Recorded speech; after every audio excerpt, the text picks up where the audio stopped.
ನಮ್ಮ ಮಾಡೋಣ. ದೇವರ ನಾಮಕ್ಕೆ ಸ್ತೋತ್ರವಾಗಲಿ. Praise the lord.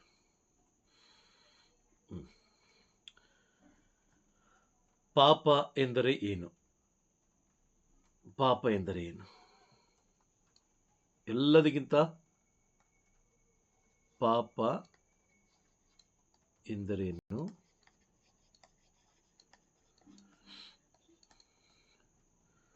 ಎಲ್ಲದಕ್ಕಿಂತಲೂ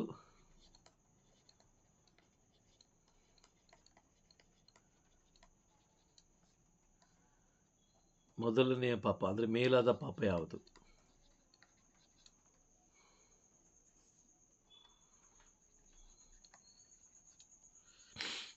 ಮೇಲಾದ ಪಾಪ ಯಾವುದು?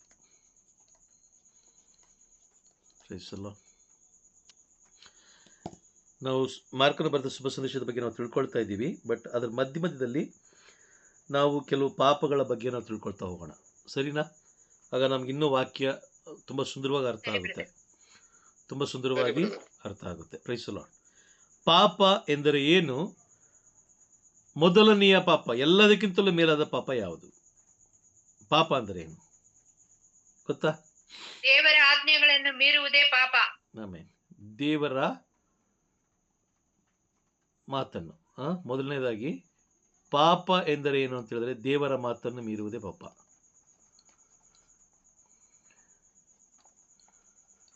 ಮಾತನ್ನು ಮೀರುವುದೇ ಪಾಪ. ವಾಕ್ಯ ಓದಿ. 1 ಯೋಹಾನ 2ನೇ ಅಧ್ಯಾಯ ಅನ್ಕೊಳ್ತೀನಿ, ಮೋಸ್ಟ್ಲಿ 2:3 ಇರಬೇಕು. 3:4 ಓದಿ. ಓದಿ. ಪಾಪ ಮಾಡುವ ಪ್ರತಿಯೊಬ್ಬನು ದೇವರ ಆಜ್ಞೆಯನ್ನು ಮೀರುತ್ತಾನೆ, ದೇವರ ಆಜ್ಞೆಯನ್ನು ಉಲ್ಲಂಘಿಸುವುದೇ ಪಾಪ. ದೇವರ ಮಾತನ್ನು ಮೀರುವುದೇ ಪಾಪ, ದೇವರ ಆಜ್ಞೆಯನ್ನು ಉಲ್ಲಂಘಿಸುವುದೇ ಪಾಪ ಅಲ್ವಾ? Praise the Lord. ಕರೆಕ್ಟಾ?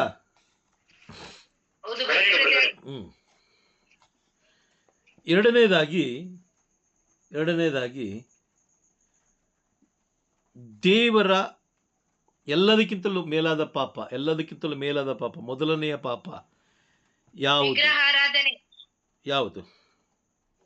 ವಿಗ್ರಹಾರಾಧನೆ ಬ್ರದರ್. ವಿಗ್ರಹಾರಾಧನೆನ ಪ್ರೈಸ್ ದಿ ಲಾರ್ಡ್. ಯಾವುದು? ಇದೀರಾ? ಎಲ್ಲರೂ ಇದೀರಾ?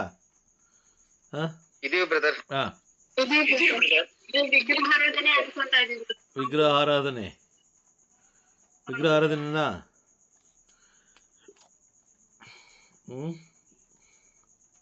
Price the Lord. ಪವಿತ್ರಾತ್ಮರಿಗೆ ವಿರುದ್ಧವಾಗಿ ಮಾತನಾಡುವುದು, ದೇವರನ್ನ ಅಂಗೀಕಾರ ಮಾಡಿಕೊಳ್ಳೋದೇ ಇರೋದು.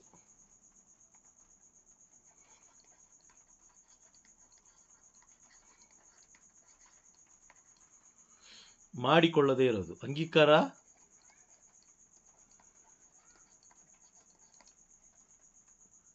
ಆಜ್ಞೆಗಳು ಅಂತ ಬಂದಾಗ ಎಲ್ಲ ಬರುತ್ತಲ್ಲಿ ಅಲ್ವಾ? ವಿಗ್ರಹಾರಾಧನೆ ಅದು ಇದು ಎಲ್ಲ ಬರುತ್ತೆ. ಅದಕ್ಕಿಂತ ಮೇಲಾದ ಪಾಪ ಯಾವುದು? ಆ ಆಜ್ಞೆಗಳನ್ನು ಕೊಟ್ಟಂತ ದೇವರನ್ನ ಅಂಗೀಕಾರ ಮಾಡಿಕೊಳ್ಳೋದೇ ಇರೋದು ಅಲ್ವಾ? ಹೌದಾ? Praise the Lord. ಕರೆಕ್ಟಾ? ದೇವರನ್ನ ಅಂಗೀಕಾರ ಮಾಡಿಕೊಳ್ಳದೆ ಆಜ್ಞೆಗಳನ್ನು ಗಾಳಿಗೆ ತೂರಿ ಜೀವಿಸೋದು ಪಾಪ.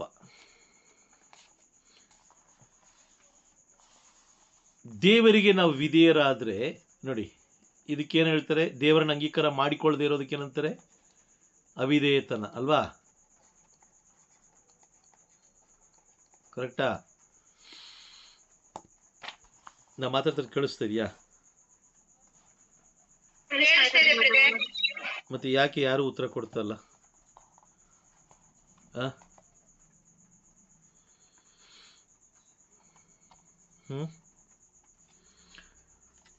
ಶುಭ ಸಂದೇಶಕ್ಕೆ ಹೋಗ್ಬಿಡೋಣ. ಮಾರ್ಕನ ಬರೆದ ಶುಭ ಸಂದೇಶಕ್ಕೆ. ನೀವು ಬರಿತಾ ಇದ್ರಲ್ಲ ಬ್ರದರ್, ಅದಕ್ಕೆ ನೋಡ್ತಾ ಇದ್ದೀನಿ. ಅಲ್ಲ, ಅವಿಧೇಯತೆ ನೋಡ್ತಾ ಇದ್ದೀವಿ, ಕೇಳ್ತಾ ಇದ್ದೀವಿ. ಇನ್ನು ಎಷ್ಟು ವರ್ಷ ನೀವು ಇದೇ ಉತ್ತರಗಳನ್ನು ಕೊಡ್ತೀರೋ ನನಗೂ ಗೊತ್ತಿಲ್ಲ. ನಾನು ಜಸ್ಟ್ ಹಾಗೆ ಹೇಳ್ತಾ ಇದ್ದೀನಿ ಸರಿನಾ ತಪ್ಪಾ ಅಂತ. ಬಟ್ ಯಾರು ಉತ್ತರ ಕೊಡದಿದ್ದಾಗ ಏನು ಅನಿಸುತ್ತೆ ಹೇಳಿ? ನೀವೇನೋ ಇದರಲ್ಲಿ ಆಸಕ್ತಿ ಇಲ್ಲ, ಬೇರೆ ಕ್ಲಾಸ್ಗೆ ಹೋಗೋಣ ಅಂತ ಅನಿಸ್ಬೋದು ಅಲ್ವಾ? ಹೋಗೋಣ ಅಂದರೆ ಹೋಗೋಣ, ಆ ಕ್ಲಾಸ್ಗೆ ಹೋಗೋಣ, ನೋ ಪ್ರಾಬ್ಲಮ್, ತೊಂದರೆ ಏನಿಲ್ಲ. ಇಮಿಡಿಯೇಟಾಗಿ ಏನಿಲ್ಲ. ಹಾಂ ಹೇಳಿ ಬ್ರದರ್, ಪಾಪದ ಬಗ್ಗೆ ಹಾಂ ದೇವರನ್ನು ಅಂಗೀಕಾರ ಮಾಡಿಕೊಳ್ಳದೆ ಇರೋದೇ ಪಾಪ. ಇದೆ ದೇವರ ವಾಕ್ಯವನ್ನು ರಿಸೀವ್ ಮಾಡ್ಕೊಳ್ಳದೆ ಇರೋದು ಸೈತಾನ ಮಾಡುವಂಥ ಕುತಂತ್ರ. ಇದು ಸರ್ಪಗಳಂತೆ ಎಚ್ಚರವಾಗಿರಿ ಅಂತ ಹೇಳ್ತಾರೆ. ನೀವು ಯಾವುದೇ ಸಮಯದಲ್ಲಿ ನಿಮ್ಮ ಕಿವಿಗೆ ದೇವರ ವಾಕ್ಯ ಬೀಳ್ತಾ ಇದೆ ಅಂದಾಗ ನೀವು ಆಕ್ಟಿವ್ ಆಗಿರಬೇಕು, ಮರಿಯಳಂತೆ. ಯಾರು ಮರಿಯ? ಮಾರ್ತಳ ತಂಗಿ ಅಲ್ವಾ?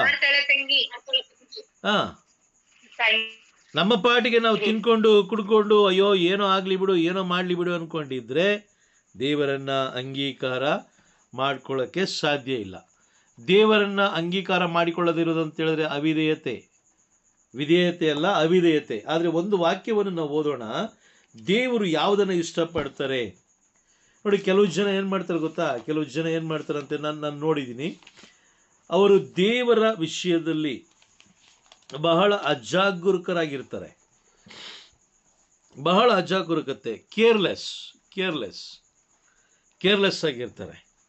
ನಾನು ಒಂದು ಕುಟುಂಬ ನನಗೆ ಚೆನ್ನಾಗಿ ಗೊತ್ತಿದೆ. ಆ ಕುಟುಂಬಕ್ಕೆ ಬೇಕಾದ್ರೆ ನಾನು ಕರ್ಕೊಂಡೋಗಿ ತೋರಿಸ್ತೀನಿ, ನಿಮಗೆ ಸಾಕ್ಷಿ ಸಮೇತವಾಗಿ ತೋರಿಸ್ತೀನಿ. ಸ್ವಲ್ಪ ಶ್ರೀಮಂತಿಕೆಯ ಕುಟುಂಬ. ನೀವು ಆ ಕುಟುಂಬದ ಒಳಗಡೆ ಹೋದರೆ ಆ ಶೋಕೇಸಲ್ಲಿ ಯಾವ್ಯಾವ ರೀತಿಯಾದ ಸ್ವರೂಪಗಳು ಬೇಕೋ ಅಥವಾ ಯಾವ್ಯಾವ ರೀತಿಯ ವಿಗ್ರಹಗಳು ಬೇಕೋ ಎಲ್ಲ ಇದೆ, ಪಿನ್ ಟು ಪಿನ್ ಇದೆ ಅವರ ಕುಟುಂಬದಲ್ಲಿ. ಯೇಸು ಸ್ವಾಮಿ ಯಾವ್ಯಾವ ರೀತಿಯಲ್ಲಿ ಕೆತ್ತನೆಗಳು ಮಾಡಿದಾರೋ ಎಲ್ಲ ಇದೆ. ಮಾತೆ ಮರಿಯಮ್ಮನವ್ರನ್ನ ಸ್ವರೂಪಗಳನ್ನ ಇಟ್ಕೊಂಡಿದ್ದಾರೆ, ಸಂತರುಗಳ ಸ್ವರೂಪಗಳನ್ನ ಇಟ್ಕೊಂಡಿದ್ದಾರೆ. ಆದರೆ ಕುಟುಂಬದಲ್ಲಿ ನೆಮ್ಮದಿ ಇಲ್ಲ, ಆರೋಗ್ಯದಲ್ಲಿ, ಶರೀರದಲ್ಲಿ ಒಳ್ಳೆಯ ಆರೋಗ್ಯ ಇಲ್ಲ. Praise the Lord. ಅದಕ್ಕೆ ಕಾರಣ ಏನು? ಆತನಲ್ಲಿ ದುಡ್ಡಿದೆ, ಮನೆ ಬಾಡಿಗೆ ಬರುತ್ತೆ, ತುಂಬ ಬಾಡಿಗೆ ಬರುತ್ತೆ. ಕೇಳಿದ ತಕ್ಷಣ ಎಷ್ಟು ಬೇಕಾದ್ರೂ ದುಡ್ಡು ಕೊಡ್ತಾನೆ, ಬಡ್ಡಿಗೆ ಬಿಟ್ಟಿದ್ದಾನೆ ಮನುಷ್ಯ. ಆದರೆ ಸಮಾಧಾನ ಇಲ್ಲ, ಕುಟುಂಬದಲ್ಲಿ ಸಮಾಧಾನ ಇಲ್ಲ. ಕಾರಣ ಏನು ಅಂತ ಹೇಳಿದ್ರೆ ಅದಕ್ಕೆ ತುಂಬ ಕಾರಣಗಳನ್ನು ಹೇಳ್ತಾ ಹೋಗ್ಬೋದು. ಅವನು ತನ್ನ ವಿಶ್ವಾಸವನ್ನು ಸ್ವರೂಪಗಳ ಮೇಲೆ ಇಟ್ಟು ನಂತರ ಭಾನುವಾರ ಅಥವಾ ಹಬ್ಬದ ದಿನಗಳು ಬಂದಾಗ ಅವನು ದೇವಾಲಯದಲ್ಲಿ ಜನರು ಮೆಚ್ಚಲಿ ಎನ್ನುವುದಕ್ಕಾಗಿ ಕಾಣಿಕೆಗಳನ್ನು ಹೆಚ್ಚಾಗಿ ಕೊಡೋದು, ಹಬ್ಬ ಬಂದಾಗ ದುಡ್ಡು ಜಾಸ್ತಿ ಕೊಡೋದು, ಅವ್ರ ಹೆಸರು ಹೇಳಲಿ ಅಂತ. ನಾನು ಜಾಸ್ತಿ ಕೊಟ್ಟಿದ್ದೀನಿ ಅಂತ ಎಲ್ಲ ಹತ್ರ ಹೇಳ್ಕೊಂಬರೋದು. ಸೊ ಈ ರೀತಿಯಾದ ಜೀವನ. ಆದರೆ ಶರೀರದಲ್ಲಿ ಆರೋಗ್ಯ ಇಲ್ಲ, ಕುಟುಂಬದಲ್ಲಿ ಸಮಾಧಾನ ಇಲ್ಲ. Praise the Lord. ಎಷ್ಟೇ ದುಡ್ಡಿದ್ರೂ ಕುಟುಂಬದಲ್ಲಿ ನೆಮ್ಮದಿ ಇಲ್ಲ ಅಂದರೆ ಏನಾದರೂ ಯೂಸ್ ಆಗುತ್ತಾ? ಏನೋ ಉಪಯೋಗ ಆಗುತ್ತಾ? ಏನು ಉಪಯೋಗ ಇಲ್ಲ. ಸುಮಾರು ತುಂಬ ದುಡ್ಡಿದ್ದು ಆರೋಗ್ಯ ಇಲ್ಲ ಅಂದರೆ ಏನೋ ಪ್ರಯೋಜನ ಇದೆಯಾ? ಏನು ಇಲ್ಲ. ಅದಕ್ಕೆ ಕಾರಣ ಏನಂತ ಹೇಳಿದ್ರೆ ದೇವರನ್ನ ಅಂಗೀಕಾರ ಮಾಡಿಕೊಳ್ಳದೆ ಲೋಕದ ವಸ್ತುಗಳ ಮೇಲೆ, ಲೋಕದ ವ್ಯಕ್ತಿಗಳ ಮೇಲೆ ಇವರು ಭರವಸೆ ಇಟ್ಟಿರುವಂಥದ್ದು. Price the lord. ಭರವಸೆ ಇಟ್ಟಿರುವಂಥದ್ದು. ಹಾಗಾದರೆ ದೇವರು ಯಾವುದನ್ನು ಮೆಚ್ಚುತ್ತಾರೆ? ನಾನು ಪ್ರತಿ ಶನಿವಾರ ಹೇಳ್ತಾ ಇರ್ತೀನಿ, ನೀವು ಆಲಯಕ್ಕೆ ಹೋಗ್ತಾ ಇದ್ದೀರಾ, ದೇವಾಲಯಕ್ಕೆ ಹೋಗ್ತಾ ಇದ್ದೀರಾ, ಅಪ್ಪನ ಜೊತೆಯಲ್ಲಿ ಮಾತಾಡಲಿಕ್ಕೆ ಹೋಗ್ತಾ ಇದ್ದೀರಾ, ಅಪ್ಪನಿಗೆ ಸ್ತುತಿ ಮಾಡಲಿಕ್ಕೆ ಹೋಗ್ತಾ ಇದ್ದೀರಾ, ಅಪ್ಪನನ್ನು ಆರಾಧಿಸಲಿಕ್ಕೆ ಹೋಗ್ತಾ ಇದ್ದೀರಾ, ಅವರು ಮಾಡುವ ಒಂದೊಂದು ಅದ್ಭುತ ಕಾರ್ಯಗಳಿಗೆ ಕೃತಜ್ಞತೆ ತಿಳಿಸ್ಲಿಕ್ಕೆ ಹೋಗ್ತಾ ಇದ್ದೀರಾ ಅಂತ ನಾನು ಪ್ರತಿ ಭಾನುವಾರ ನಾನು ನಿಮಗೆ ಶನಿವಾರ ತಿಳಿಸ್ಕೊಡ್ತೀನಲ್ವಾ? Praise the Lord. ಅಲ್ಲೋದಾಗ ಇದೇ ರೀತಿ ಇರಿ ಅಂತ ಹೇಳಿ ನಾನೇನು ಮಾಡ್ತೀನಿ, ನಿಮಗೆ ತಿಳಿಸ್ಕೊಡ್ತೀನಿ.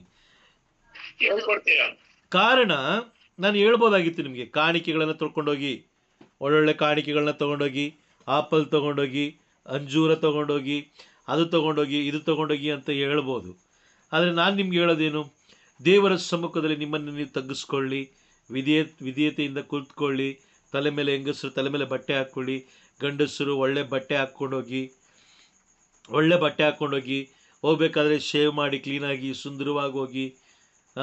ಕೈಯಲ್ಲಿ ಗಲೀಜು ಮತ್ತು ಹೇಗೇಗೋ ಹೋಗಬೇಡಿ. ಇದೆಲ್ಲವನ್ನು ನಾನು ನಿಮಗೆ ತಿಳಿಸ್ಕೊಡ್ತೀನಿ. ಅಲ್ಲಿ ಹೋದಾಗ ಒಳಗಡೆ ಮೊಬೈಲ್ ಬಳಸಬೇಡಿ ಅಂತೆಲ್ಲ ನಾನು ನಿಮಗೆ ತಿಳಿಸ್ಕೊಡ್ತೀನಿ. Praise the Lord. ಆದರೆ ನಾವು ಅಂದ್ಕೊಂಡಿದ್ದೀವಿ, ನಾವು ದೇವಾಲಯಕ್ಕೆ ಕಾಣಿಕೆ ಕೊಟ್ಟಾಗ ದೇವರು ಆ ಕಾಣಿಕೆಯನ್ನು ಅಂಗೀಕಾರ ಮಾಡ್ಕೊಳ್ತಾರೆ ಅಂತ ನಾವು ಅಂದ್ಕೊಂಡಿದ್ದೀವಿ. ಮಾಡ್ಕೊಳ್ತಾರ ನಿಮ್ಮ ಅನಿಸಿಕೆ ಪ್ರಕಾರ? Praise the Lord. ಮಾಡ್ಕೊಳ್ಳಲ್ವಾ? ಹೌದಾ? Praise the lord.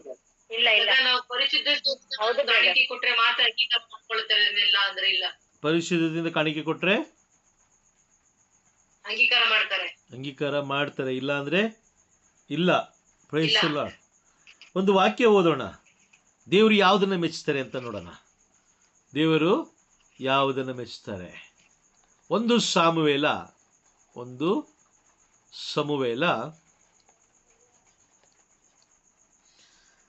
ಸಮುವೇಲನ ಗ್ರಂಥ 15ನೇ ಅಧ್ಯಾಯ ವಾಕ್ಯ 22 ಓದಿ. 22. ಅದಕ್ಕೆ ಸಮುವೇಲನು ಇಂತೆಂದನು,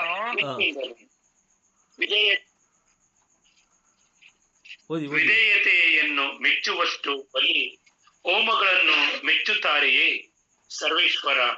ಇಲ್ಲ, ಬಲಿ ಅರ್ಪಣೆಗಿಂತ ಆಜ್ಞಾಪಾಲನೆ ಶ್ರೇಷ್ಠ. ಟಗರುಗಳ ಕೊಬ್ಬಿನಿಂದ ಅವಿಧೇಯತೆ ವಿಶಿಷ್ಟ.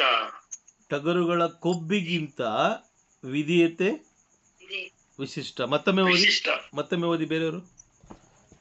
ಸಾಮುವೇಲನು ಇಂತೆಂದನು, ವಿಧೇಯತೆಯನ್ನು ಮೆಚ್ಚಿಸುವಷ್ಟು ಬಲಿ ಹೋಮಗಳನ್ನು ಮೆಚ್ಚುತ್ತಾರೆಯೇ ಸರ್ವೇಶ್ವರ? ಇಲ್ಲ, ಬಲಿ ಅರ್ಪಣೆಗಿಂತ ಆಜ್ಞಾಪಾಲನೆ ಶ್ರೇಷ್ಠ. ಆಮೆನ್. Praise the Lord. ಟಗರುಗಳ ಕೊಬ್ಬಿಗಿಂತ ವಿಶಿಷ್ಟ. ಇಲ್ಲಿ ಮೊದಲನೇದಾಗಿ ಏನು ಹೇಳ್ತಾರೆ? ಇಲ್ಲಿ 2 ಭಾಗಗಳನ್ನು ಮಾಡ್ತಾರೆ. 2 ಭಾಗ ಅಲ್ವಾ? ಇದು ಮೆಚ್ಚೋದೊಂದು, ದೇವರು ಮೆಚ್ಚುವುದು, ದೇವರು ಮೆಚ್ಚದೇ ಇರೋದು. ದೇವರು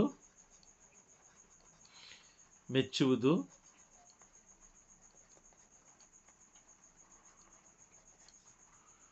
ಮೆಚ್ಚದೇ ಇರುವುದು.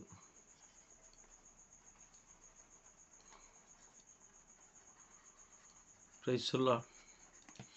ಈ ವಾಕ್ಯದ ಪ್ರಕಾರ ನಾವು ನೋಡಬೇಕಾದ್ರೆ ದೇವರು ಯಾವುದನ್ನು ಮೆಚ್ಚುತ್ತಾರೆ? ವಿಧೇಯತೆ ಅಲ್ವಾ? ವಿಧೇಯತೆ, ಆಜ್ಞಾಪಾಲನೆ. ವಿಧೇಯತೆಯನ್ನು ಮೆಚ್ಚುತ್ತಾರೆ. ಬಲಿಗಳನ್ನ, ಹೋಮಗಳನ್ನ ಅವರು ಮೆಚ್ಚೋದಿಲ್ಲ.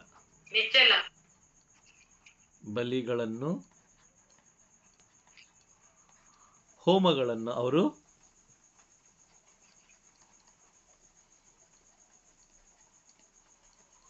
ಮೆಚ್ಚೋದಿಲ್ಲ. Price the lord. ಎರಡನೇದಾಗಿ ಪಾಲನೆ ಅಂದ್ರೆ ಏನು?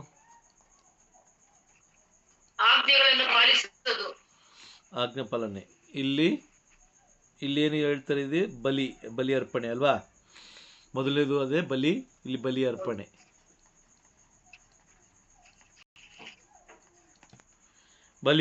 Price the Lord. ನಂತರ ಇಲ್ಲಿ ಮತ್ತೆ ಏನು? ವಿಧೇಯತೆ. ಈ ವಾಕ್ಯದ ಪ್ರಕಾರ ನಾನು ಹೇಳ್ತಾ ಇದ್ದೀನಿ. ಇಲ್ಲೇನು? ಟಗರುಗಳ ಕೊಬ್ಬು.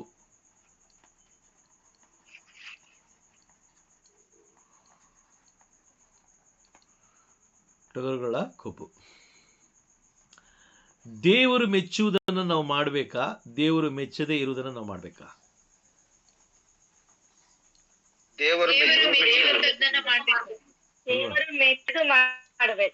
ದೇವರು ಮೆಚ್ಚೋದನ್ನ ನಾವು ಮಾಡಬೇಕು. ಅದನ್ನ ತಿಳ್ಕೊಳ್ಬೇಕಾದ್ರೆ ನಾವು ಎಲ್ಲಿ ತಿಳ್ಕೊಳಕ್ ಸಾಧ್ಯ? ಧರ್ಮಶಾಸ್ತ್ರದಲ್ಲಿ ಅಲ್ವಾ? ಬೈಬಲ್ ಅಲ್ಲಿ. Praise the Lord. ಯಾವಾಗ ನಾವು ದೇವರ ಸಮ್ಮುಖದಲ್ಲಿ ವಿಧೇಯರಾಗಿ ಇರ್ತೀವೋ ದೇವರು ಆಟೋಮೆಟಿಕ್ ಆಗಿ ಮೇಲೆತ್ತಾರೆ ನಮ್ಮನ್ನು. ಸಾಮುವೇಲ ಸೌಲನಿಗೆ ಹೀಗೆಂದು ಹೇಳ್ತಾರೆ. ಸೌಲ ಯಾರು ಗೊತ್ತಾ? ಸೌಲ ಯಾರು? ಒಬ್ಬ ರಾಜ. ಸೌಲ ಒಬ್ಬ ರಾಜ. Price the lord. ಆ ರಾಜನಾದ ಕಾರಣ ರಾಜ ಹೇಳ್ತಾರೆ 15ನೇ ಅಧ್ಯಾಯ 24ನೇ ವಾಕ್ಯ, ಆ ರಾಜನನ್ನ ದೇವರು ರಾಜದ ಆ ಒಂದು ಸ್ಥಾನದಿಂದ ತೆಗೆದು ಅಲ್ಲಿ ದಾವೀದನನ್ನು ಕೂರಿಸ್ತಾರೆ. ಅದಕ್ಕೆ ಕಾರಣ ಏನು ಗೊತ್ತಾ? 24ನೇ ವಾಕ್ಯ ಓದಿ. 24ನೇ ವಾಕ್ಯ. ಸೌಲನು ಸಾಮುವೇಲನಿಗೆ, ನಾನು ಸರ್ವೇಶ್ವರನ ಮತ್ತು ನಿಮ್ಮ ಆಜ್ಞೆಗಳನ್ನು ಮೀರಿ ಪಾಪ ಮಾಡಿದ್ದೇನೆ, ಜನರಿಗೆ ಎದುರಿ ಅವರ ಮಾತನ್ನು ಕೇಳಿದೆ, ದಯವಿಟ್ಟು. ಇಲ್ಲಿ ವಾಕ್ಯ ಹೇಳ್ತಾರೆ ನೋಡಿ, ಗಮನ ಕೊಟ್ಟು ಕೇಳಿಸ್ಕೊಳ್ಳಿ.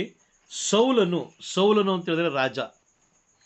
ಸೌಲನು ರಾಜನ ಅಂತ ಹೇಳಿದ್ರೆ ಅಲ್ಲಿ ವಾಕ್ಯ ನೋಡಿ ಬೇಕಾರೆ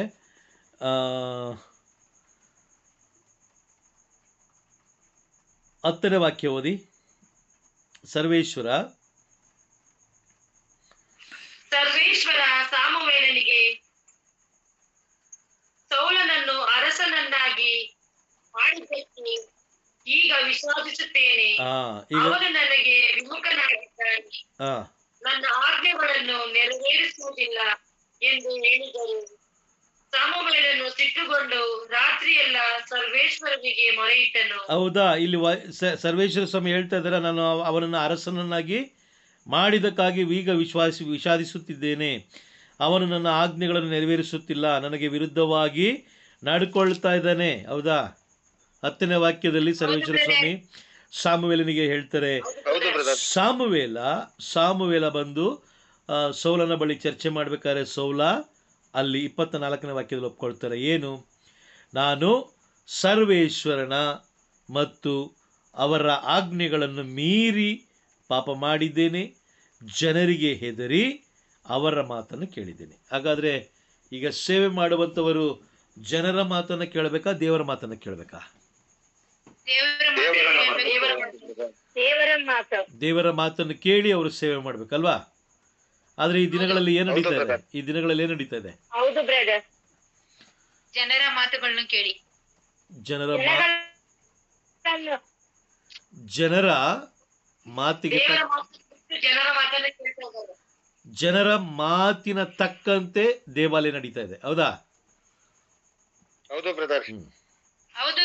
ಹಾಗಾಗಿ ಇಲ್ಲಿ ಸಾಮುವೇಲನ ಕರೆದು ದೇವರು ಹೇಳ್ತಾರೆ, ನಾನು ಆತನನ್ನು ಅರಸನನ್ನಾಗಿ ಮಾಡಿದ್ದಕ್ಕೆ ಈಗ ನಾನು ವಿಷಾದಿಸ್ತಾ ಇದ್ದೀನಿ, ಆತ ನನ್ನ ಆಜ್ಞೆಗಳನ್ನು ಅನುಸರಿಸ್ತಾ ಇಲ್ಲ. ಸೊ ಹಾಗಾಗಿ ನಾನು ಅವನನ್ನು ಅರಸನ ಒಂದು ಸ್ಥಾನದಿಂದ ತೆಗೆಯುತ್ತಿದ್ದೇನೆ. ಎಲ್ಲರಿಗೂ ದೇವರು ಒಂದೊಂದು ಕಾರ್ಯ ಕೊಟ್ಟಿದ್ದಾರಾ? ನಿಮ್ಗೇನು ಕೊಟ್ಟಿದ್ದಾರೆ? ಬೆಟ್ಟಗಳಿಗೆ ಪೇಂಟ್ ಮಾಡೋದು ಅಲ್ವಾ? ಏನು ಕಾರ್ಯ ಕೊಟ್ಟಿದ್ದಾರೆ ನಿಮಗೆ, ನನಗೆ? ದೇವರ ವಾಕ್ಯವನ್ನು ಸಾರೋದಾ?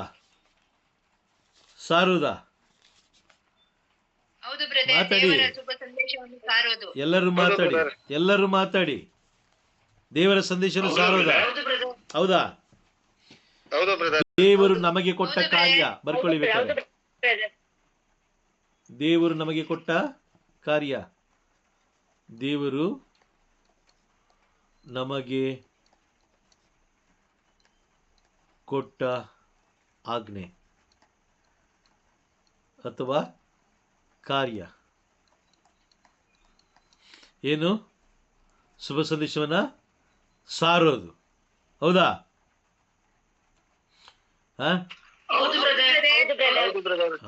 Price the Lord. ನೋಡೋಣ, 1 ತಿಮೋತಿ 2ನೇ ಅಧ್ಯಾಯ 4ನೇ ವಾಕ್ಯ ಓದಿ.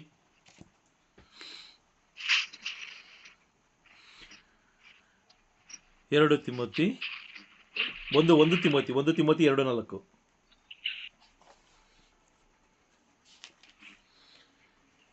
ಎಲ್ಲಾ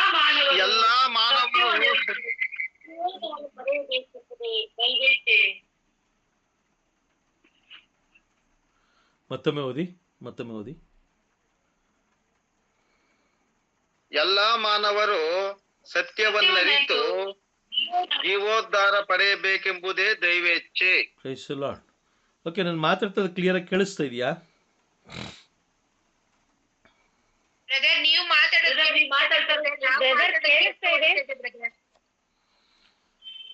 ಏನ್ ಹೇಳಿದ್ರಿ?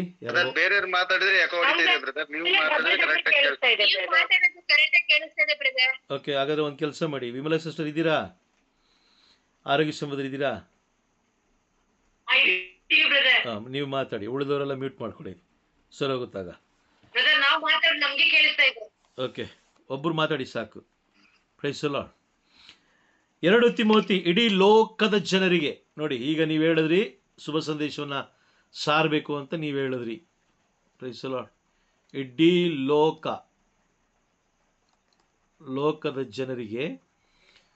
ಲೋಕದ ಜನರಿಗೆ ದೇವರು ಕೊಟ್ಟಂತ ಆ ಒಂದು ಕಾರ್ಯ ಏನು ಅಂತ ಹೇಳಿದ್ರೆ, ಸತ್ಯವನ್ನ ಅರಿತುಕೊಳ್ಳಬೇಕು. ಅದೇ ಮೇಯ್ನ್. ಈಗ ನೀವು ಸತ್ಯ ಅರಿತುಕೊಂಡ್ರೆ ಮಾತ್ರ ಬೇರೆಯವರಿಗೆ ಸತ್ಯ ತಿಳಿಸ್ಲಿಕ್ಕೆ ಸಾಧ್ಯ. ಹೌದಂತೀರಾ ಇಲ್ಲ ಅಂತೀರಾ?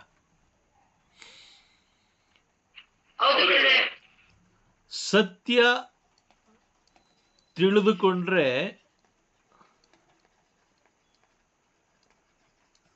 ನೀವು ಸತ್ಯವನ್ನೇ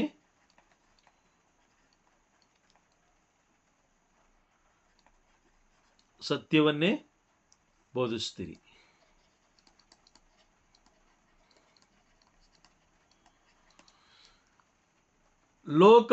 ಲೋಕದ ಸತ್ಯ ತಿಳ್ಕೊಂಡ್ರೆ,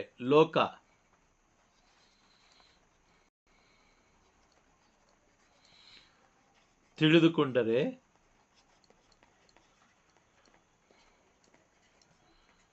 ಲೋಕ ಮೆಚ್ಚುವಂತೆ ನೀವು ನಡ್ಕೊಳ್ತೀರಾ.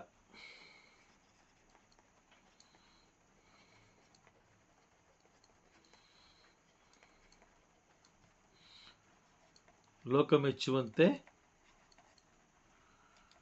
ನಡೆದುಕೊಳ್ಳುತ್ತೀರಾ.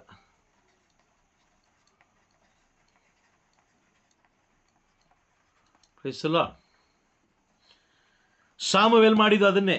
ಜನರನ್ನು ಮೆಚ್ಚಿಸುವುದಕ್ಕಾಗಿ ದೇವರ ಧರ್ಮಶಾಸ್ತ್ರವನ್ನು ದೂರ ಇಟ್ಟಿದ್ರು. ಹಾಗಾಗಿ ಅರಸನಿಂದ ಆತನನ್ನ ಹೊರಗಡೆ ತಂದಾಯಿತು.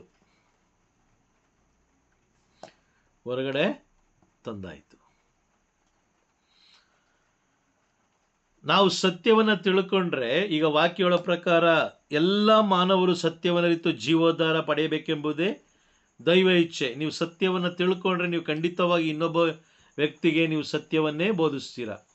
ನೀವು ಸತ್ಯ ತಿಳ್ಕೊಂಡಿದ್ದೀರಾ, ಸತ್ಯ ಅರಿತುಕೊಂಡಾಯ್ತು, ಬೇರೆಯವರಿಗೆ ಸತ್ಯ ಬೋಧಿಸ್ತೀರಾ.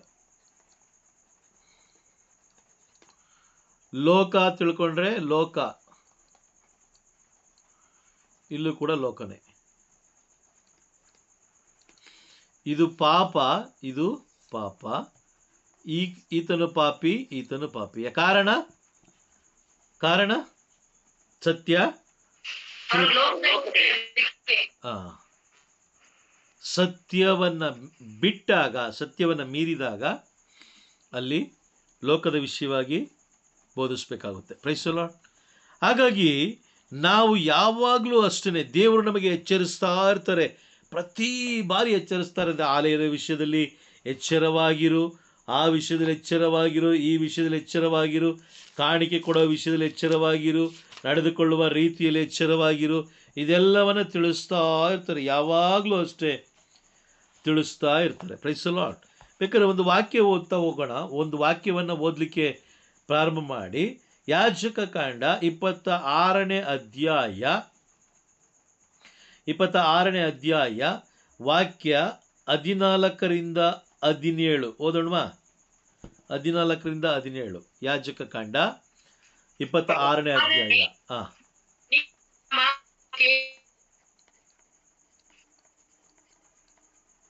ಅನುಸರಿಸಿ ನನ್ನ ನಿಯಮಗಳನ್ನು ವಿಧಿಗಳನ್ನು ತಂದು ನನ್ನ ಆಜ್ಞೆಗಳಿಗೆ ವಿಧೇಯರಾಗದೆ ನೀವು ಈ ದಂಡನೆಗಳಿಗೆ ಈಡಾಗಲಿ. ನಿಮಗೆ ಕ್ಷಯರೋಗ, ಚಳಿಜ್ವರ ಮುಂತಾದ ಭೀಕರ ವ್ಯಾಧಿಗಳು ಬರುವಂತೆ ಮಾಡುವೆನು. ಇವುಗಳ ನಿಮಿತ್ತ ನೀವು ಕಂಗೆಡುವಿರಿ, ಮನಗುಂದಿ ಹೋಗುವಿರಿ. ನಿಮ್ಮ ಬಿತ್ತನೆಯ ಫಲ ನಿಮಗೆ ಸಿಗದೆ ಹೋಗುವುದು, ಅದು ಶತ್ರುಗಳ ಪಾಲಾಗುವುದು. ನಾನು ನಿಮ್ಮ ಮೇಲೆ ಕೋಪಗೊಳ್ಳುವೆನು, ನಾನು ನಿಮ್ಮ ಮೇಲೆ ಕಡುಕೋಪಗೊಳ್ಳುವೆನು. ನೀವು ನಿಮ್ಮ ಶತ್ರುಗಳ ಮುಂದೆಯೇ ಸೋತು ಬೀಳುವಿರಿ. ನಿಮ್ಮ ವೈರಿಗಳು ನಿಮ್ಮನ್ನು ಆಳುವರು. ಯಾರು ಬೆನ್ನಟ್ಟಿ ಬರದಿದ್ದರೂ ನೀವು ಹೆದರಿ ಓಡುವಿರಿ. ನೀವು ಅದನ್ನ ನಿನ್ನೆ ನಾನು ನಿಮಗೆ ತಿಳಿಸ್ಕೊಟ್ಟೆ ಗೊತ್ತಾ? ನಾನು ನಿಮಗೆ ತಿಳಿಸ್ಕೊಟ್ಟೆ ಏನು, ಕೆಲವು 4 ರೀತಿಯಾದ ಸೂಚನೆಗಳ ಚಿಹ್ನೆಗಳು ಅಲ್ವಾ? ಹೌದಾ? ಪ್ರೈಸ್ ಇದೇನಿದು ಇದೇನಿದು ಇದೇನಿದು ಕಟ್ಟಳೆ ಅಲ್ವಾ?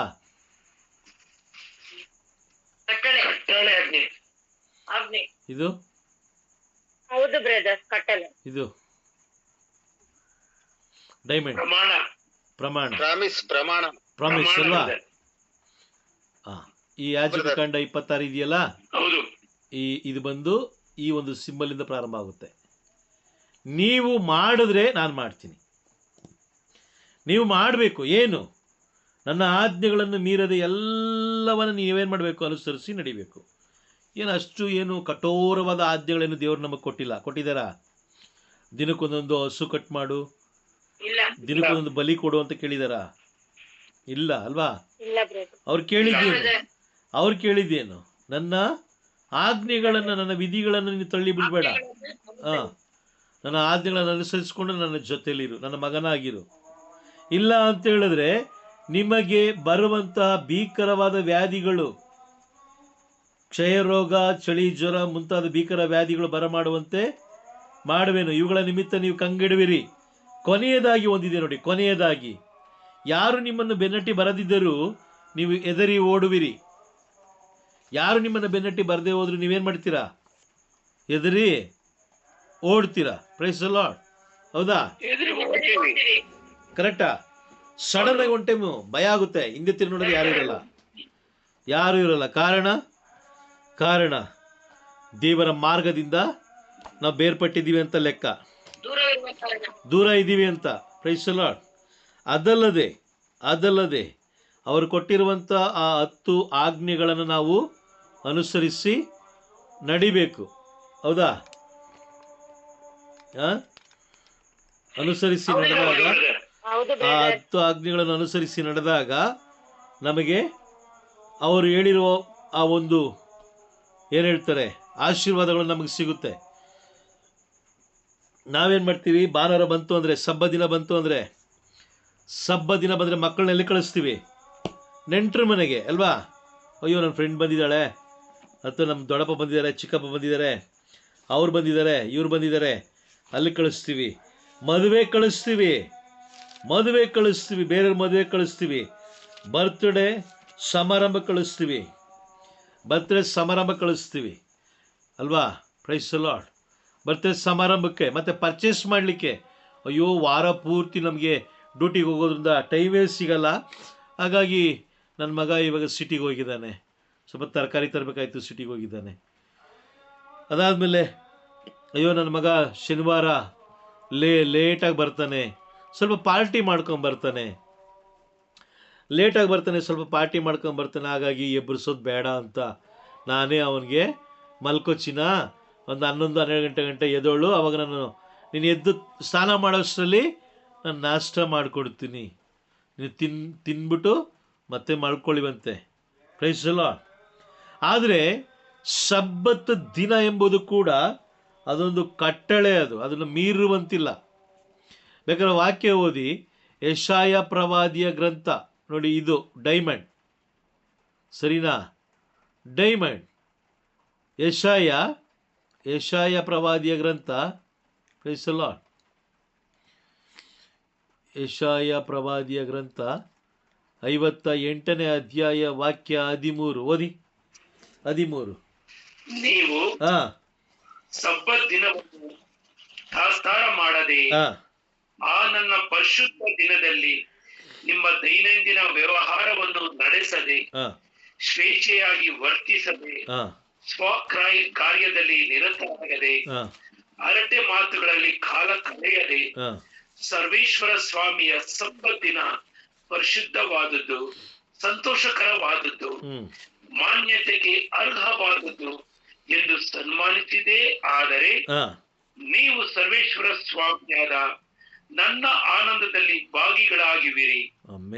ನಾನು ನಿಮ್ಮನ್ನು ಉನ್ನತ ಸ್ಥಾನಕ್ಕೆ ಏರಿಸುವೆನು. ನಿಮ್ಮ ಪಿತೃ ಯಾಕೋಬನ ಸೊತ್ತನ್ನು ನೀವು ನಿರಂತರವಾಗಿ ಅನುಭವಿಸುವಂತೆ, ನಿರಂತರವಾಗಿ ಅನುಭವಿಸುವಂತೆ ಮಾಡುವೆನು. ಇದು ಸರ್ವೇಶ್ವರ ಸ್ವಾಮಿಯ ನುಡಿ. ಸರ್ವೇಶ್ವರ ಸ್ವಾಮಿಯ ನುಡಿ. ಅಲ್ಲಿ ಏನದು? ಅಲ್ಲೊಂದು ನಿಯಮ ಇದೆ. ಏನು? ನೀನು ಮಾಡಿದ್ರೆ ನಾನು ಮಾಡ್ತೀನಿ. ಏನಂತೆ? ಮಾಡ್ಬೇಕು ನಾವು. ಹೌದಾ? Praise the Lord. ಅಯ್ಯೋ ಇಲ್ಲ ಬ್ರದರ್, ನಾವು ಸ್ವಲ್ಪ ಬೈಬಲ್ ಓದ್ಕೊಂಡು ಮನೇಲೇ ಓದ್ಕೊಂಡ್ಬಿಡ್ತೀನಿ ಬ್ರದರ್, ಮನೇಲೇ ನಾನು ಬೈಬಲ್ಲು ಓದ್ಕೊಳ್ತೀನಿ. Praise the Lord. ಎಷ್ಟೋ ಜನ ಹೇಳ್ತಾರೆ, ಆ ಥರ ಹೇಳ್ತಾರೆ. ಆದರೆ ಗಮನ ಕೊಟ್ಟು ಕೇಳಿಸ್ಕೊಳ್ಳಿ, ಬೈಬಲ್ ಓದೋದು ಮುಖ್ಯ ಅಲ್ಲ, ಅದರಂತೆಯೇ ನಡಿಬೇಕು. ಆಮೇನ್. ಅರ್ಥ ಆಗ್ತಿದ್ಯಾ? ಅರ್ಥ ಆಯ್ತಾ? ನಾನು ಬೈಬಲ್ ಓದ್ತೀನಿ ಬ್ರದರ್, ನಾನು ಸಮಯ ಸಿಕ್ಕಿದಾಗ ಬೈಬಲ್ ಓದ್ತೀನಿ. ಅಯ್ಯೋ ಚರ್ಚಿಗೆ ಬಂದರೆ ನನಗೆ ಒಂಥರ ಟೆನ್ಷನ್. ನನಗೆ ಅವ್ರು ಮಾಡೋದು ನನಗೆ ಯಾಕೋ ಇಷ್ಟನೇ ಆಗಲ್ಲ. ಅವ್ರು ಮಾಡೋದು ನನಗೆ ಇಷ್ಟ ಆಗಲ್ಲ. ನಾನು ಬೈಬಲ್ ಓದ್ಕೊಳ್ತೀನಿ, ಏನು ತೊಂದರೆ ಏನಿಲ್ಲ. ಅದು ತಪ್ಪು. Praise the Lord. ಅದು ತಪ್ಪು. ಹೇಳುವಂತಿಲ್ಲ, ಅದರಂತೆ ಮಾಡುವಂತೆನೂ ಇಲ್ಲ. ಇಲ್ಲಿ ಏನು ಹೇಳಿದ್ದಾರೆ? ನೀನು ಬಾಯಲ್ಲಿ ಹೇಳೋದು ಮುಖ್ಯ ಅಲ್ಲ, ಇಲ್ಲಿ ಮಾಡಿ ತೋರಿಸ್ಬೇಕು. ಹೌದಾ? ನೀನು ಮಾಡಿದ್ರೆ ನಾನು ಮಾಡ್ತೀನಿ. ನೀನು ಸಬ್ಬತ್ ದಿನವನ್ನು ತಾತ್ಸಾರ ಮಾಡದೆ ನನ್ನ ಪರಿಶುದ್ಧ ದಿನದಲ್ಲಿ ನಿಮ್ಮ ದೈನಂದಿನ ವ್ಯವಹಾರವನ್ನು ನಡೆಸದೆ. ನೋಡಿ, ಅಲ್ಲಿ ದೇವರು ಸ್ಪಷ್ಟವಾಗಿ ಕನ್ಫರ್ಮೇ ಮಾಡಿಬಿಟ್ರು, ನನ್ನ ದಿನದಲ್ಲಿ, ನನ್ನ ಪರಿಶುದ್ಧವಾದ ದಿನದಲ್ಲಿ. ಹೌದಾ? ಇದೆಯಾ? ವಾಕ್ಯ ಇದೆಯಾ ನೋಡಿ. ನನ್ನ ಪರಿಶುದ್ಧವಾದ ದಿನದಲ್ಲಿ. ನೋಡಿ, ಅದಕ್ಕೋಸ್ಕರನೇ ತುಂಬ ಜನ ಮಕ್ಕಳು ಯಾಜಕಕಾಂಡ 26ನೇ ಅಧ್ಯಾಯ 14 ಈಗ ಓದಿ. ಈಗ ಅಲ್ಲೊಂದು ವಾಕ್ಯ ಇದೆ ನೋಡಿ. ವಾಕ್ಯ ಯಾಜಕಕಾಂಡ 26ರಲ್ಲಿ ಒಂದು ವಾಕ್ಯ ಇದೆ. ಈಗ ನೋಡಿ, ಅದು ಎಷ್ಟು ಗಂಭೀರವಾಗಿದೆ ಅಂತ ಹೇಳಿದ್ರೆ, 26ನೇ 14ನೇ ವಾಕ್ಯ. ಆದರೆ ನೀವು ನನ್ನ ಮಾತನ್ನು ಕೇಳದೆ. ಓದಿ ವಿಮಲಾ ಸಿಸ್ಟರ್. ಅನುಸರಿಸದೆ ನನ್ನ ನಿಯಮಗಳನ್ನು ಅಲ್ಲಗಳೆದು ನನ್ನ ವಿಧಿಗಳನ್ನು ತಳ್ಳಿಬಿಟ್ಟು ನನ್ನ ಆಜ್ಞೆಗಳಿಗೆ ವಿಧೇಯರಾಗದೆ ನಿಬಂಧನೆಗಳನ್ನು ಮೀರಿ ನಡೆದರೆ ನೀವು ಈ ದಂಡನೆಗಳಿಗೆ ಗುರಿಯಾಗುವಿರಿ. ಕ್ಷಯರೋಗ, ಚಳಿಜ್ವರ, ಭೀಕರ ವ್ಯಾಧಿ ಮಾಡುವೆನು. ಇವುಗಳ ನಿಮಿತ್ತ ನೀವು ಕಂಗೆಡುವಿರಿ, ಮನಬಿ ಹೋಗುವಿರಿ. ನಿಮ್ಮ ಬಿತ್ತನೆಯ ಫಲ ನಿಮಗೆ ಸಿಗದೆ ಹೋಗುವುದು. ಅದು ಶತ್ರುಗಳ ಪಾಲಾಗುವುದು. ಸಾಕು ಸಿಸ್ಟರ್. ಇಲ್ಲಿ ವಾಕ್ಯ ಸ್ಪಷ್ಟವಾಗಿ ಹೇಳ್ತಾ ಇದೆ. ಯೆಶಾಯ ಪ್ರವಾದಿಯ ಗ್ರಂಥ 58ನೇ ಅಧ್ಯಾಯ ವಾಕ್ಯ 13ರಲ್ಲಿ, ನೀವು ಮಾಡಿದ್ರೆ ನಾನು ಮಾಡ್ತೀನಿ, ನೀವು ಮಾಡಲಿಲ್ವಾ ನಾನು ಮಾಡೋದಿಲ್ಲ. ನಾನು ಏನು ಮಾಡಬೇಕೋ ಅದು ಮಾಡ್ತೀನಿ. ನನ್ನ ಆಜ್ಞೆಗಳನ್ನು ನೀವು ಮೀರುವಾಗ ಕೆಲವು ಭೀಕರವಾದ ರೋಗಗಳು ಬರುವಂತೆ ಮಾಡ್ತೀನಿ. ಮೊದಲೆಲ್ಲ ಜ್ವರ ಬಂದರೆ ಯಾರೋ ಸಾಯ್ತಾ ಇದ್ರ? ಜ್ವರ ಬಂದರೆ ಮೊದಲು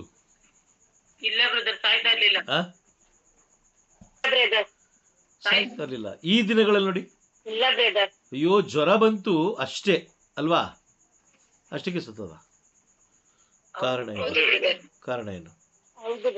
ಇದೆ, ದೇವರ ಮಾತನ್ನು ಮೀರೋದು. ದೇವರು ಸ್ಪಷ್ಟವಾಗಿ ಹೇಳಿದ್ದಾರೆ, ನನ್ನ ಪವಿತ್ರ ದಿನದಲ್ಲಿ. ಹಾಗಾಗಿ ನಿಮ್ಮ ಮಕ್ಕಳಿಗೆ ಬರ್ತ್ಡೇ ಪಾರ್ಟಿ ಬಲಿಪೂಜೆ ಆದ್ಮೇಲೆ ಕಳಿಸಿ. ಅದರಲ್ಲಿ ಏನು ಎರಡು ಮಾತಿಲ್ಲ. ಬಲಿಪೂಜೆ ಆದಮೇಲೆ ಹೋಗಿ ಬರಲಿ, ಏನು ತೊಂದರೆ ಏನಿಲ್ಲ. ಬಲಿಪೂಜೆ ಬಿಟ್ಟು ಹೋಗ್ಬೇಕು ಅನ್ನೋ ಅವಶ್ಯಕತೆ ಇಲ್ಲ. ಇದೆಯಾ? ಇಲ್ಲ. Praise the Lord. ನೋಡಿ, ನಾವು ಆ ಸಬ್ಬತ್ ದಿನವನ್ನ ನಾವು ಏನಾಗಿ ಗಂಭೀರವಾಗಿ ತಗೊಳ್ಳೋದಿಲ್ಲ. ನಂತರ ಆ ವಾರದಲ್ಲಿ ಏನಾದ್ರು ಹೆಚ್ಚು ಕಡಿಮೆ ಆಯಿತು ಅಂತ ಹೇಳಿದ್ರೆ, ಹೆಚ್ಚು ಕಡಿಮೆ ಆಗುತ್ತೆ ಅಂತ ಹೇಳ್ತಲ್ಲ, ಹಾಗೇ ಆಗುತ್ತೆ, ಹಾಗೇ ಆಗುತ್ತೆ. ಆದರೆ ಅದನ್ನು ಪರಿಶೋಧಿಸಿಕೊಳ್ಳುವಂಥ ತಾಳ್ಮೆ ನಮ್ಮಲ್ಲಿರಬೇಕು. ಯಾಕೆ ಬಂತು ಈ ಒಂದು ಪ್ರಾಬ್ಲಮ್, ಯಾಕೆ ಬಂತು ಈ ಸಮಸ್ಯೆ?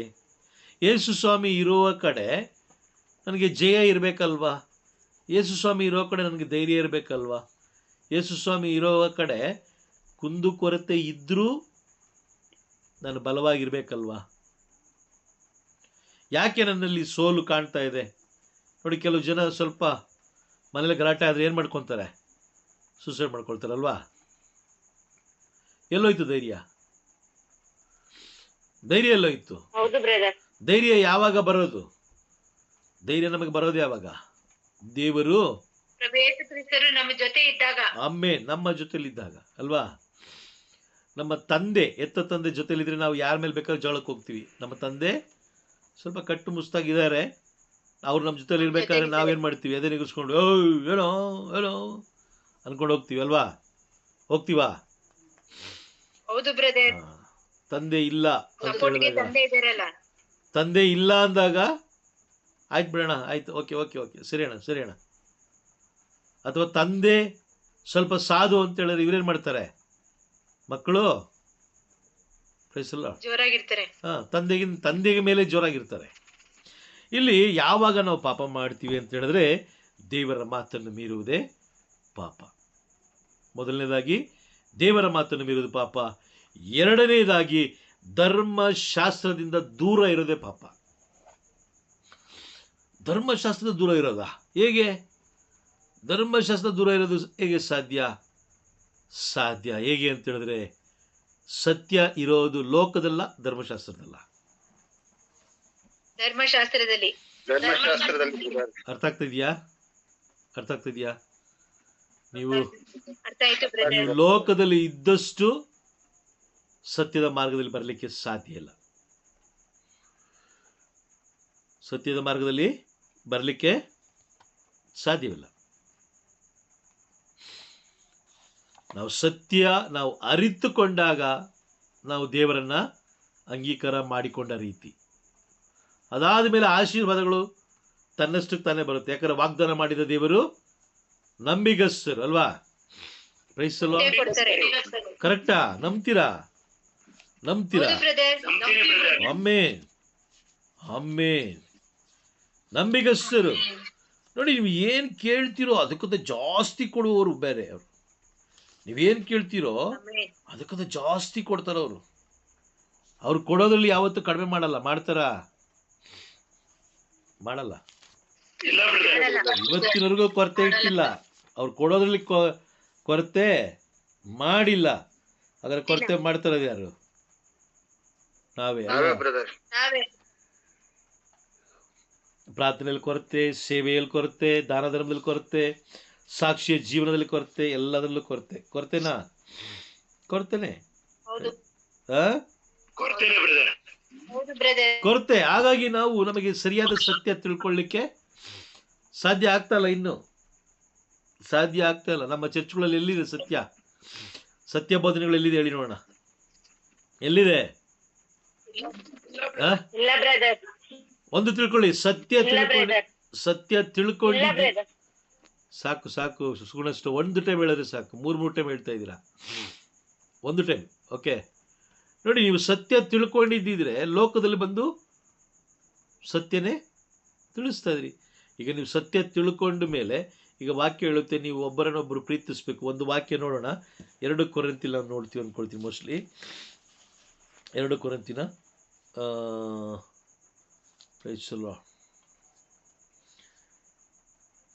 2 ಕೊರಿಂಥಿಗೆ ಹೋಗಿ. 2 ಕೊರಿಂಥಿಲಿ ಈಗ ತಾನೇ ಅದನ್ನು ನಾನು ರೆಕಾರ್ಡಿಂಗ್ ಮಾಡಿದೆ. ರೆಕಾರ್ಡಿಂಗ್ ಮಾಡಿದೆ, ಎಲ್ಲೋಯ್ತದು? ಪ್ರೈಸ್ ದಿ ಲಾರ್ಡ್, ಸ್ತೋತ್ರ. ನಾವು ಏನು ಹೇಳ್ತಿದ್ದೆ ನಾನು? ದೇವರು ಒಬ್ಬರನ್ನೊಬ್ಬರು ಪ್ರೀತಿಸಬೇಕು. ಒಬ್ಬರನ್ನೊಬ್ಬರು ಪ್ರೀತಿಸಬೇಕು ಎಂಬುದನ್ನು ಒಂದೇ ವಾಕ್ಯದಲ್ಲಿ ಬರೆದಿಟ್ಟಿದ್ದಾರೆ. ಒಂದೇ ವಾಕ್ಯದಲ್ಲಿ ಬರೆದಿಟ್ಟಿದ್ದಾರೆ. ಒಂದು ವಾಕ್ಯ ಓದೋಣ. ಗಲಾತ್ಯರಿಗೆ ಬರೆದ ಪತ್ರ 5ನೇ ಅಧ್ಯಾಯ ವಾಕ್ಯ 14 ಹಾಗೂ 15. ಬೇಗ ಓದಿ. ಗಲಾತ್ಯ 5, 14 ಹಾಗೂ 15. ನೀನು ನಿನ್ನನ್ನೇ ಪ್ರೀತಿಸಿಕೊಳ್ಳುವಂತೆ ನಿನ್ನ ನೆರೆಯವರನ್ನು ಪ್ರೀತಿಸು ಎಂಬ ಒಂದೇ ವಚನದಲ್ಲಿ ಇಡೀ ಧರ್ಮಶಾಸ್ತ್ರವು ಅಡಗಿದೆ. ಆದರೆ ನೀವು ನಿಮ್ಮ ಕಚ್ಚಾಟ, ಕಿತ್ತಾಟ, ನುಂಗಾಟ ಇವುಗಳನ್ನು ನಿಲ್ಲಿಸದಿದ್ದರೆ ಒಬ್ಬರಿಂದೊಬ್ಬರು ವಿನಾಶವಾದಿರಿ. ಎಚ್ಚರಿಕೆ. ಇಲ್ಲಿ ವಾಕ್ಯ ನೋಡಿ, ಒಂದೇ ಬೈಬಲ್ ಅಲ್ಲಿ ಒಂದೇ ವಾಕ್ಯ. ನೀನು ನಿನ್ನನ್ನು ಪ್ರೀತಿಸಿಕೊಳ್ಳುವಂತೆ ನಿನ್ನ ನೆರೆಯವರನ್ನು ಪ್ರೀತಿಸು ಎಂಬ ಒಂದೇ ವಚನದಲ್ಲಿ ಇಡೀ ಧರ್ಮಶಾಸ್ತ್ರ ಅಡಗಿದೆ. ಈ ಪ್ರೀತಿಯಿಂದ ನಾವು ದೂರ ಆದಾಗ ಸೈತಾನನಿಗೆ ಹತ್ರ ಆಗ್ತೀವಿ. ಸರಿನಾ? Praise the Lord.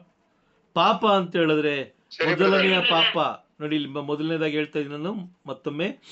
ಪಾಪ ಎಂದರೇನು? ದೇವರ ಮಾತನ್ನು ಮೀರುವುದೇ ಪಾಪ. ಎಲ್ಲದಕ್ಕಿಂತಲೂ ಮೇಲಾದ ಪಾಪ ಯಾವುದು ಅಂತ ಹೇಳಿದ್ರೆ ದೇವರನ್ನು ಅಂಗೀಕಾರ ಮಾಡಿಕೊಳ್ಳದೇ ಇರೋದು. ದೇವರನ್ನು ನಾವು ಅಂಗೀಕಾರ ಮಾಡಿಕೊಂಡಿದ್ದೇ ಆದರೆ ನಾವು ಅವರೊಂದಿಗೆ ಒಳ್ಳೆ ಸಂಬಂಧ ಇಟ್ಕೊಳ್ತೀವಿ, ಮಾತಾಡ್ತೀವಿ ಅಲ್ವಾ? Praise the Lord. ಕರೆಕ್ಟಾ? ಹಾಗಾಗಿ ಅಂಗೀಕಾರ ಮಾಡಿಕೊಳ್ಳದಿರೋದೇ ಪಾಪ. ಅರ್ಥ ಆಯ್ತು? ಇವತ್ತು ಕ್ಲಾಸ್ ಅರ್ಥ ಆಯ್ತಾ? Price the Lord. ಓಕೆ, ಹಾಗಾದ್ರೆ ನಾವು ಕ್ಲಾಸು ಮುಗಿಸೋಣ. Praise the Lord. ದೇವರಿಗೆ ಸ್ತೋತ್ರ. ಆಮೆನ್.